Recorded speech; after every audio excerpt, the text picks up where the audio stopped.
Invariably, we tend to associate any public figure with the image that he has in the public and the image that is remaining in our own minds. But certainly, there are many other aspects, the hidden aspects of the personality of any public figure. And when we talk of a man who was born in a small village in Tamil Nadu, in a place where education was not heard much of, and the first man in his family to go beyond the fourth standard in education, and now attaining the highest level of position into the academic world, it has been a remarkable life of achievements and constant progress. We meet our guest this morning. He is Professor V.C. Kulandaswamy, who is the Vice Chancellor of the Indira Gandhi National Open University. Good morning, Professor Kulandaswamy, and welcome to the show once again. Let's today talk about certain aspects of your life, about your personality. Everybody knows about you as the Vice Chancellor of IGNOU, or the Indira Gandhi National Open University. Tell us about your early life. Well, it's rather difficult to speak about oneself. But as you mentioned earlier, I was born in a remote village, remote in the strict sense of the term. And education was available only up to fourth standard in a panchayat school. After that, there was no opportunity for pursuing education. Then, as one born in an agricultural family, I joined my parents in attending to what might be called farm operations, tending the cattle, participating in the farm work. For about 2 years it went that way, but there has been a happy intervention that the school teacher, who came to know me somewhat intimately, suggested to my father that he should help me to go for further education. And he in a way offered to help him, saying that I could go and stay in a hotel of a relative of his, and where my father could make payment depending upon as and when it was possible for him. So that made a major change in my career, and perhaps all the difference when it comes to the further development. To be brief, I would say that starting from that time till today, if you look at life and the career as a multi-storied building, I belong to the one who did not move from one story to other through the lift, but I climbed through each stair, putting at each step.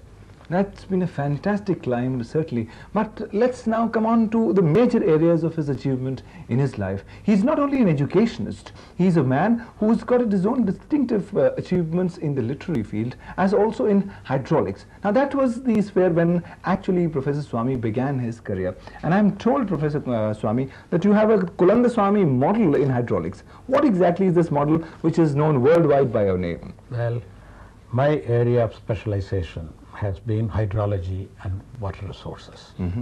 And hydrology and water resources as such developed during the 60s and the 70s. And I happened to be one of the earliest workers. That was a fortunate situation.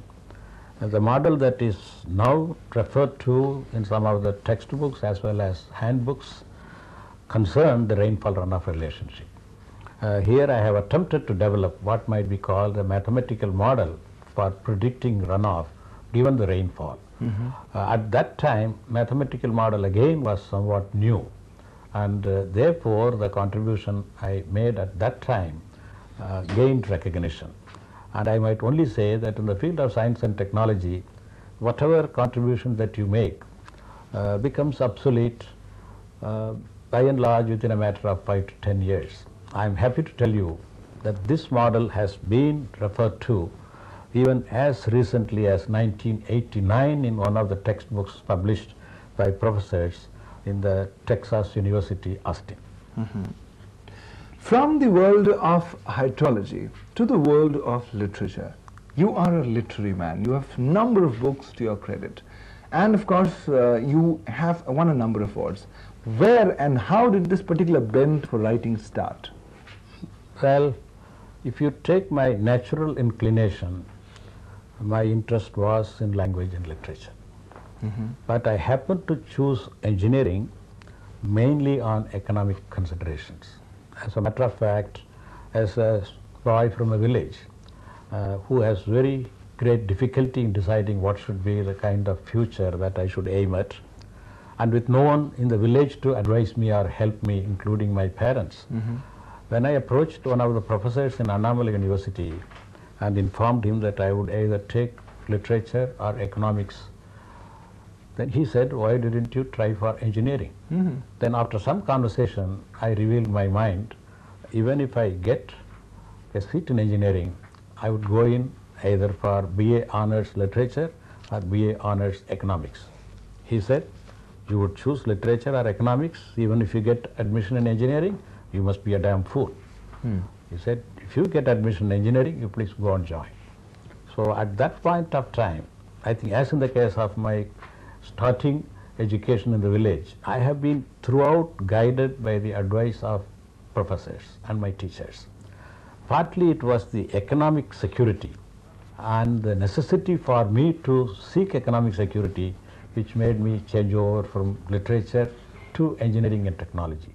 But then I have always maintained my interest in the area of literature, in the area of language. And you have written in the Tamil language. In Tamil.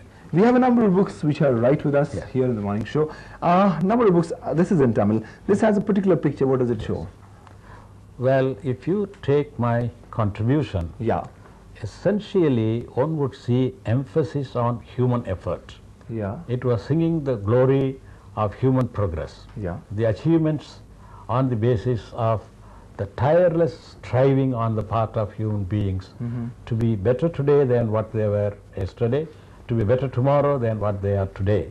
This is a scene where you find people climbing up the hill, a kind of a mountaineering, which symbolizes that this is an onward ascent as far as human life is concerned. And certainly the onward ascent has continued, because you have been honored with the ultimate achievement and the ultimate award that we can say in literature, the Sahitya Academy Award, which came your way back in 1988 for this book. Now this is The Immortal Coral. What does this book actually deal with?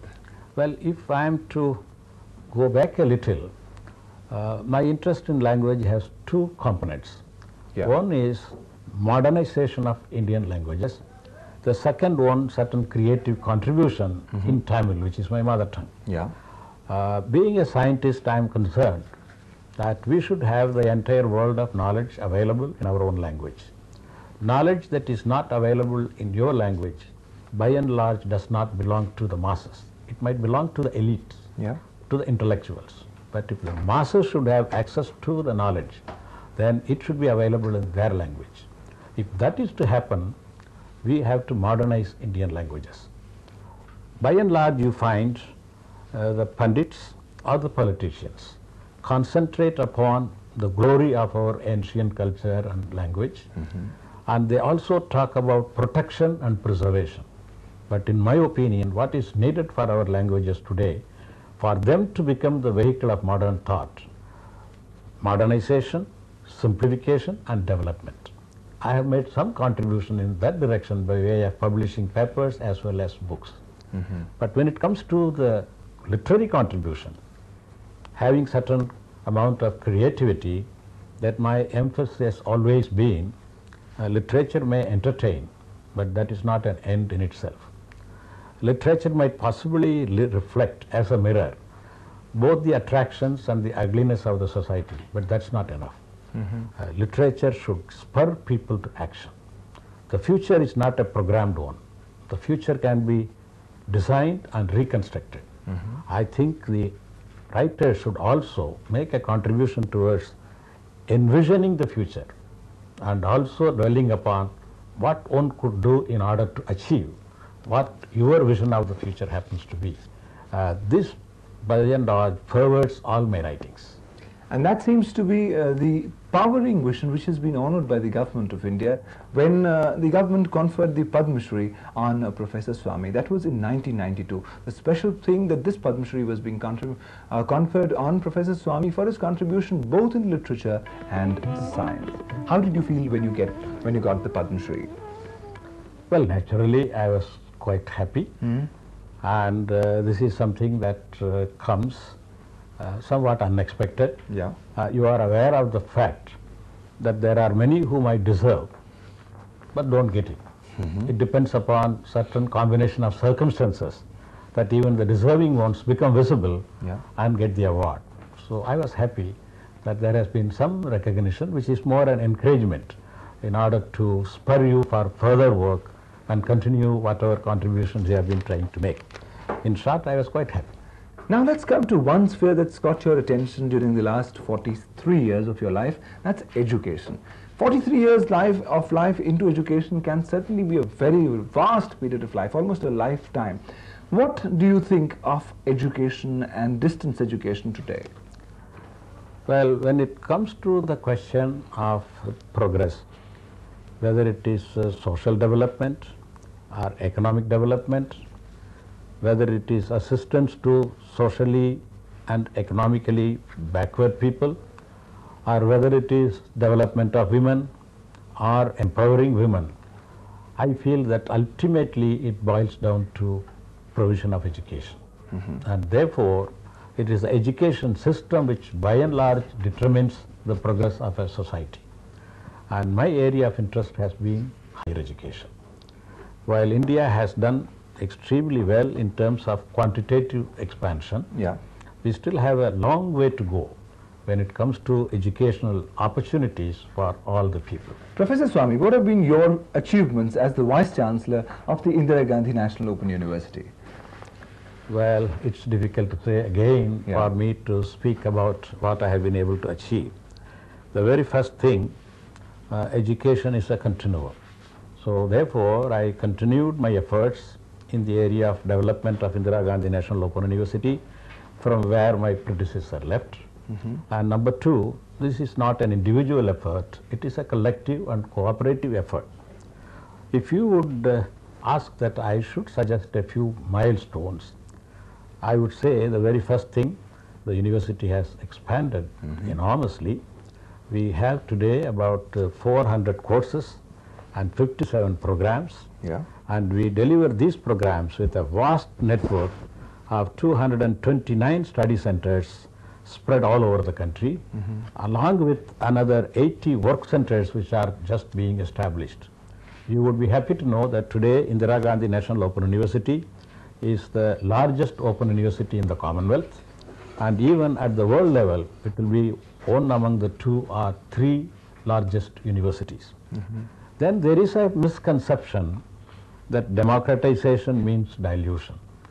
Quantity is hostile to quality. Excellence is something that is of the elitist variety.